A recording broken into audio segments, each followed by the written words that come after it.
was a Tuesday night, dead quiet, the kind of night when most folks stay home and the regulars nurse their drinks in silence. The Black Hollow Tavern sat on the edge of a dying town, surrounded by miles of empty highway and nothing but woods. It wasn't the kind of place you stumbled into by accident. You came because you had nowhere else to go. I was behind the bar, like I'd been for the past 12 years. It was a routine job. Pours, small talk, and keeping an eye out for trouble. Trouble didn't show up often, but when it did, it came hard. That night started like any other. Old Hank was at his usual seat, nursing a beer that had gone warm an hour ago.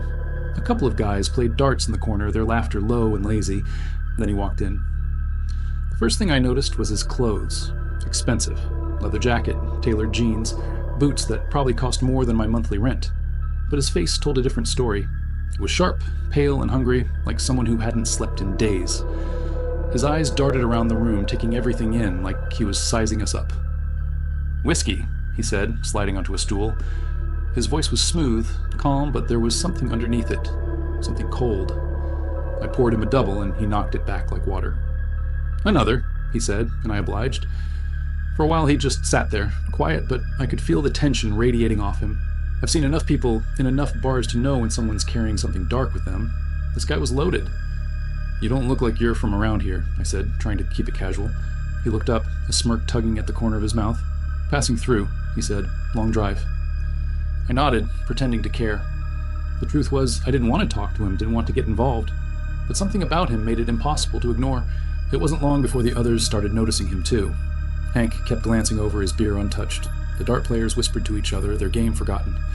The air in the room changed, heavy and thick, like we were all waiting for something to happen. And then it did. The door opened again, and a second man walked in. This one was different, big, broad shoulders, wearing a battered denim jacket. His face was rough, scarred, the kind of face you don't forget. He stopped in the doorway, scanning the room until his eyes locked on the guy at the bar. "Long way from home, aren't you?" Denim said, his voice a low growl. The man at the bar didn't flinch. He turned slowly, his smirk widening. "I was wondering when you'd show up." The tension in the room snapped like a wire pulled too tight. Hank got up and shuffled to the far end of the bar. The dart players stopped whispering and just stared. I didn't know what was going on, but it was clear these two had a history, and it wasn't a good one. "You followed me," the man at the bar said, his tone almost amused. "Damn right I did," Denham replied. "You think you can just walk away? Leave all that behind?" The man at the bar laughed, a short, sharp sound that made my skin crawl. "You don't get it, do you? It's over. You're wasting your time." Denham took a step closer, his fists clenched at his sides, knuckles white. "You don't get to decide when it's over. Not after what you did." The room was so quiet you could hear the hum of the refrigerator behind the bar. I glanced at Hank, who was watching with wide eyes. The dart players looked like they wanted to leave, but were too scared to move.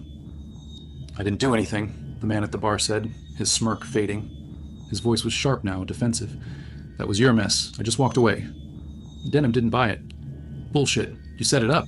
You knew what would happen. You knew the second you opened your damn mouth." My heart was pounding now. This wasn't some bar fight over a spilled drink or a bad game of pool. This was something else, something darker, and it wasn't going to end well. "You're delusional," the man at the bar said, standing up. "I don't owe you anything. Not anymore." Denham moved fast. Before I knew what was happening, he had the guy pinned against the bar, one massive hand around his throat. "You owe me everything," he snarled. "You think you can just walk away? Leave me to clean up your mess? You ruined lives, man. You ruined my life." The man at the bar struggled, but Denham was too strong. "Let go," he gasped, his voice tight. "You don't know what you're doing." "I know exactly what I'm doing," Denham said. He reached into his jacket and pulled out a knife, long, sharp, and glinting in the dim light. The room went ice cold. "Hey, hey!" I shouted, stepping forward. "Take it outside, man, not here." Denham didn't even look at me. His eyes were locked on the man at the bar, who was now pale and trembling. "You think I'm afraid to get my hands dirty? You think I haven't been waiting for this?" "Please," the man at the bar whispered. "You don't have to do this." For a second, I thought Denham might actually go through with it, but then he let go, shoving the man back into his stool. The knife disappeared into his jacket, but the threat lingered in the air. "Get out," Denham growled. "And don't think I won't find you again." The man didn't argue. He grabbed his jacket and bolted for the door, his steps unsteady. Denham watched him go, his chest heaving. When the door slammed shut, he turned to me. "Sorry about the mess," he said, tossing a few bills onto the bar. Then he walked out, leaving the room silent and heavy with the weight of what had just happened. No one said a word after that. The dart players left without finishing their game. Hank muttered something about needing fresh air and followed them out. I stayed behind, cleaning glasses with shaky hands, wondering what kind of history could drive two men to a moment like that. I never saw either of them again, but I still think about that night. About the knife, the accusations, the rage, and I wonder how many lives were ruined, how many secrets were buried. Some nights, the Black Hollow Tavern feels different, quieter, like the ghosts of that moment are still lingering. And I can't help but wonder what would have happened if Denham hadn't let go.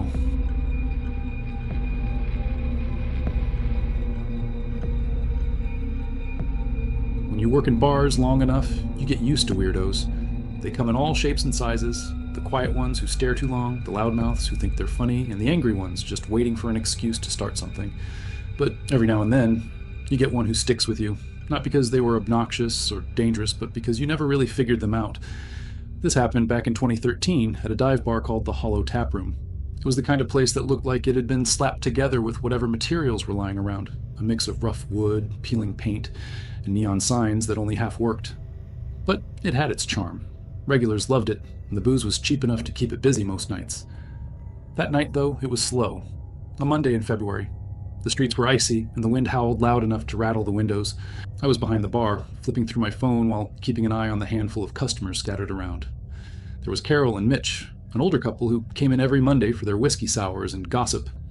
Two college guys sat near the jukebox, arguing over which song to play. And at the far end of the bar there was a man I didn't recognize. He'd come in about 30 minutes earlier, ordered a beer, and hadn't said a word since.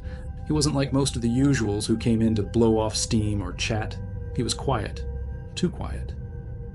He sat hunched over his drink, staring straight ahead like he was lost in thought. His clothes were soaked, his coat dripping onto the floor. He'd walked in from the storm, but that wasn't what made him stand out.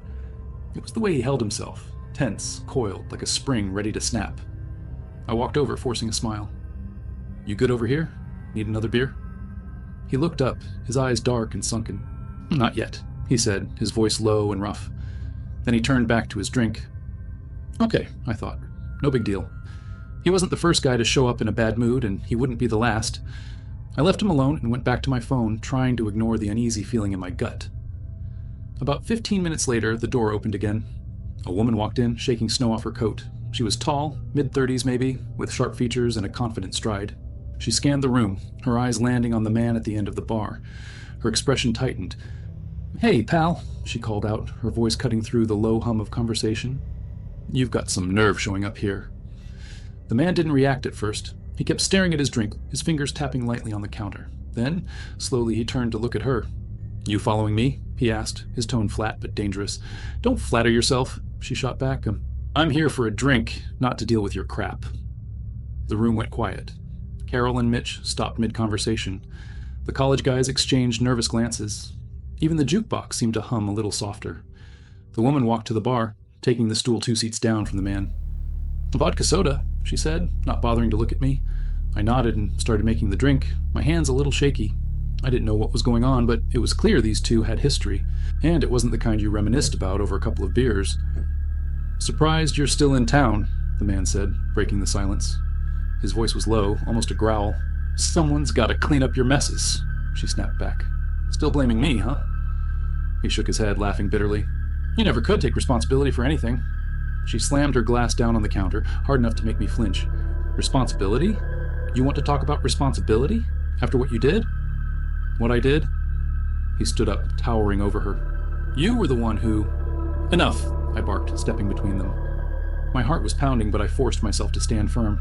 "Whatever this is, take it outside, now." The man glared at me, his jaw tight. For a second, I thought he might swing at me, but then he sat back down, muttering something under his breath. The woman didn't look at him. She just stared into her drink, her face pale but calm. I decided to let it go. Whatever this was, it wasn't my business.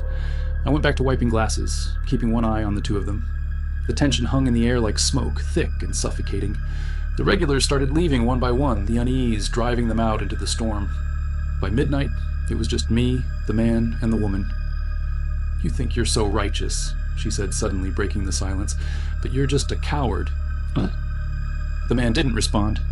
He reached into his pocket, pulling out a small, folded piece of paper. He slid it across the bar to her. "What's this?" she asked, not touching it. Proof, he said, of what really happened.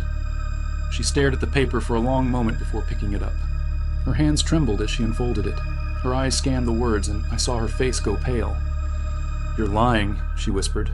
I wish I was, he said, his voice heavy. But you know the truth as well as I do. Her hands clenched the paper so tightly it crumpled. She looked at him, her eyes filled with something between rage and fear. I'm not letting you get away with this, she said. You already did, he replied. Then he stood up, tossed a few bills onto the bar, and walked out into the snow. The woman stayed for a while, drinking in silence. When she finally left, she didn't say a word to me. She just dropped the crumpled paper onto the counter and walked out. I waited until she was gone before picking it up. It wasn't a letter like I'd thought. It was a photograph, old and faded. In it, two kids stood side by side, their faces solemn. Behind them, a shadowy figure loomed, barely visible, but unmistakably menacing. I don't know what happened between those two, and I don't want to know. But every now and then, I think about that photograph, about the kids, about the figure in the background, and I wonder what kind of story it could tell.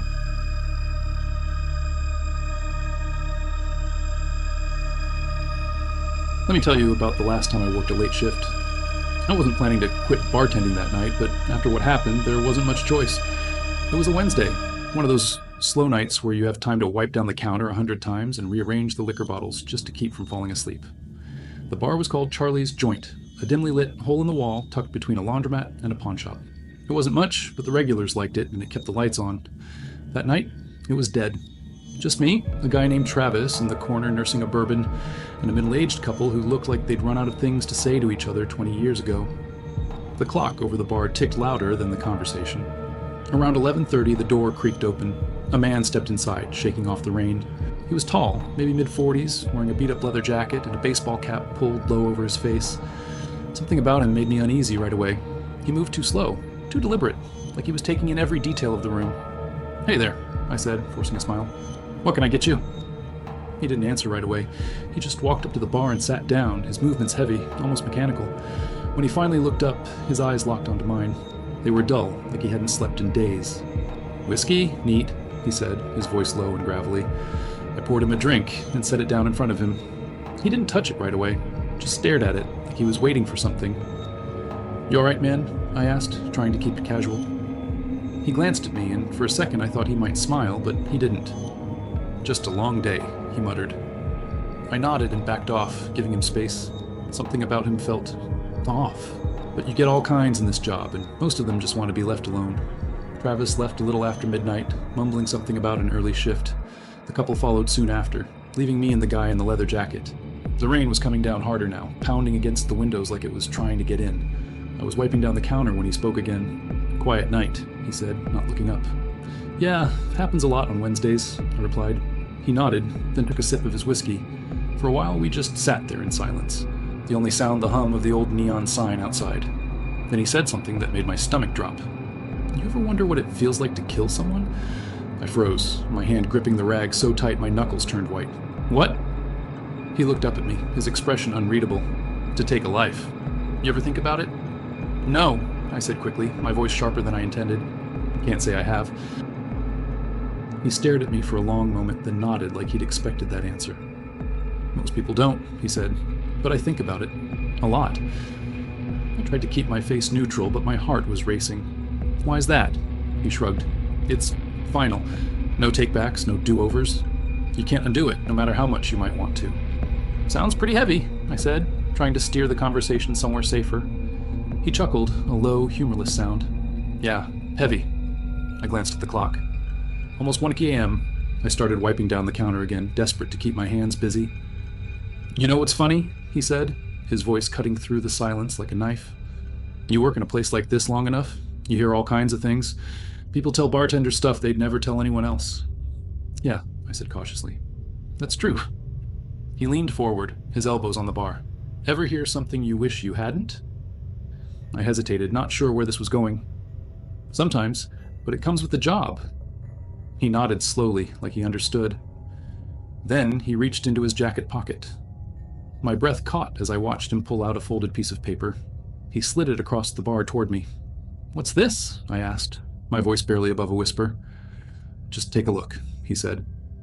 I unfolded the paper, my hands shaking. It was a photograph, grainy and slightly blurred. In it, a young woman sat at a bar, this bar. Her face was familiar, but it took me a second to place her. Then it hit me. It was Julie, one of our regulars. She hadn't been in for a couple of weeks.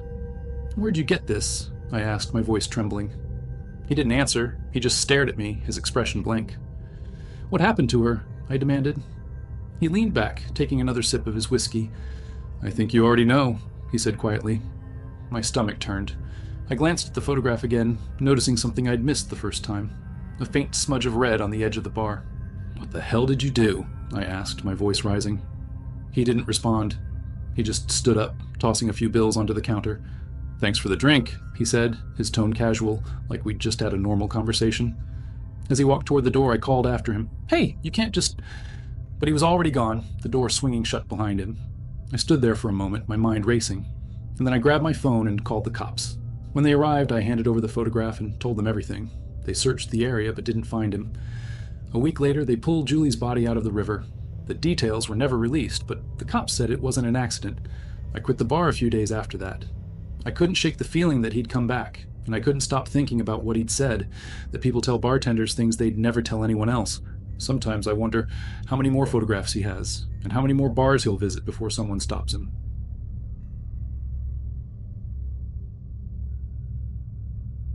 There's a dive bar off Route 18 called Jack's Last Call.